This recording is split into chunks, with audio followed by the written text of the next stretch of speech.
দায় মুক্তির কোনো প্রস্তাব যদি জুলাই সনদে থাকে বা জুলাই ঘোষণা থাকে সেটি নিয়ে বিএনপির না আছে, অর্থাৎ কোনো কিছুকে পরে চ্যালেঞ্জ করা যাবে না, আদালতে প্রশ্ন তোলা যাবে না, এ ধরনের দায় মুক্তি আমরা এদেশে আগেও দেখেছি। ফলে সেটি নিয়ে এনসিপির অবস্থান আসলে কি, এবং নির্বাচন নিয়ে বিএনপির যে অবস্থান, যে সরকার, বিএনপি এবং ইলেকশন কমিশন তিন পক্ষই বিশ্বাস করছে, আপনারা কেন বিশ্বাস পুরোপুরি করছেন না, বা কেন এখনো যদি কিন্তু রেখে আপনারা নির্বাচন নিয়ে কথা বলেন? আপনি প্রথমে যেটা কোট করে শুরু করেছেন সালাউদ্দিন সাহেবের যে ঠুনকো অজুহাত, আমি ওই ঠুনকো অজুহাতটা দিয়ে শুরু করি। ঠুনকো অজুহাত হচ্ছে জুলাই সনদের বাস্তবায়ন কিভাবে হবে, এটাই হচ্ছে অজুহাতের ব্যাপার। এবং বিগত কয়েকটা দশকে বাংলাদেশের রাজনীতিবিদরা গণতন্ত্র এবং নির্বাচন গণতন্ত্র মানে নির্বাচন, এটা দুটা সমার্থক করে ফেলেছে এবং গণতন্ত্রকে নির্বাচনের মধ্যে সংকুচিত করে ফেলেছে। রাষ্ট্র কাঠামো বা এই রাষ্ট্রের ক্ষমতার বিন্যাসের ন্যূনতম গণতান্ত্রিক যদি পরিবর্তন না হয়, এই অবাধ সুষ্ঠু নিরপেক্ষ নির্বাচন স্রেফ কিন্তু আমাদের গণতন্ত্র পরিবর্তন আনে না, ওই নির্বাচিত স্বৈরতান্ত্রিক একটা প্রক্রিয়া আসে। সো যেই ভুলটা 90-এর প্রজন্ম করেছে, আমরা বলছি 24-এর পরের তরুণ রাজনীতিবিদরা বা তরুণ না বলেন এখনকার প্রজন্মরা বা পুরনো যারা এটা বোঝেন, তারা এই ভুলটা আর করবেন না।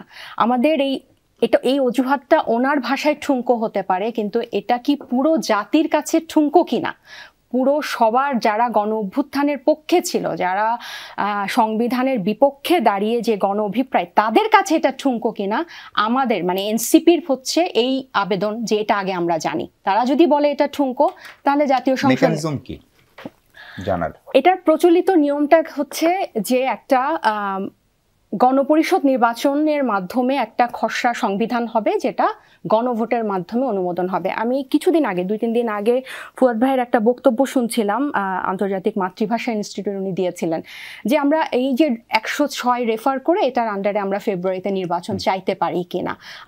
আমাদের ডিউ নির্বাচন কিন্তু হচ্ছে 2029-এ। আমাদের যদি এটাতে নির্বাচন চাইতে হয়, আমাদেরকে জুলাই সনদের আন্ডারে নির্বাচন চাইতে হবে, গণ অভ্যুত্থানের আন্ডারে নির্বাচন চাইতে হবে।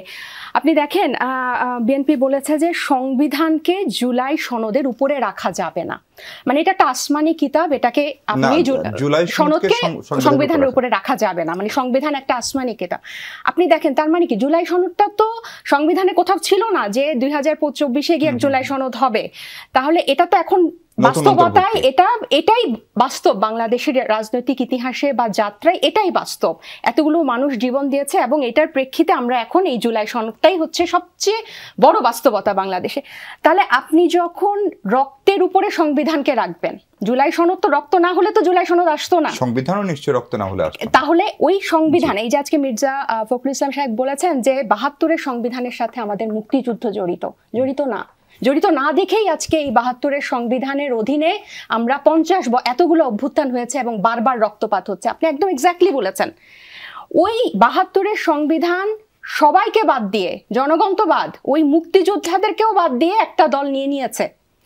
আমরা ইয়াহিয়া বা আইয়ুব খানের শাসন থেকে বাদ হয়ে তো মুজিব এবং তার পরিবারের শাসনের ভিতর ঢোকার জন্য নিশ্চয়ই মুক্তিযোদ্ধারা রক্ত দেয় নাই, এবং সেই মুক্তিযোদ্ধাদের আকাঙ্ক্ষা বাস্তবায়ন হয় নাই দেখেই 90 এবং এই 24। আমরা এবার বলছি সেটা তাদেরকে ফিরিয়ে দেওয়া হোক, এবং এদের জন্য, এই রক্তের জন্যই বারবার এই ধাপটা আসছে। তাহলে এবার আপনি ফেরত আসেন ফেব্রুয়ারির নির্বাচনে। আমরা নির্বাচন চাই, 100 বার নির্বাচন চাই, কিন্তু যে নির্বাচন স্রেফ রেজিম পরিবর্তন করবে, যে ভুলটা 90-এর প্রজন্ম করেছিল, যে একটা ফ্যাসিবাদী ব্যবস্থার অধীনে জাস্ট রেজিম ক্ষমতার বদল করে তারা যে পরিবর্তন করেছিল, এটা যদি আমরা এখনো করি, তাহলে এই শহীদদের সাথে আমাদের বেইমানি কখন বন্ধ হবে? আমরা অবশ্যই নির্বাচন চাই। আমরা ফেব্রুয়ারিতে কেন, ডিসেম্বরেই নির্বাচন চাই। আপনি এটা গণপরিষদ দেন। কেন আপনার মনে হচ্ছে যারা জাতীয় সংসদে সংখ্যাগরিষ্ঠতা পাবে তারা গণপরিষদের পাবে না?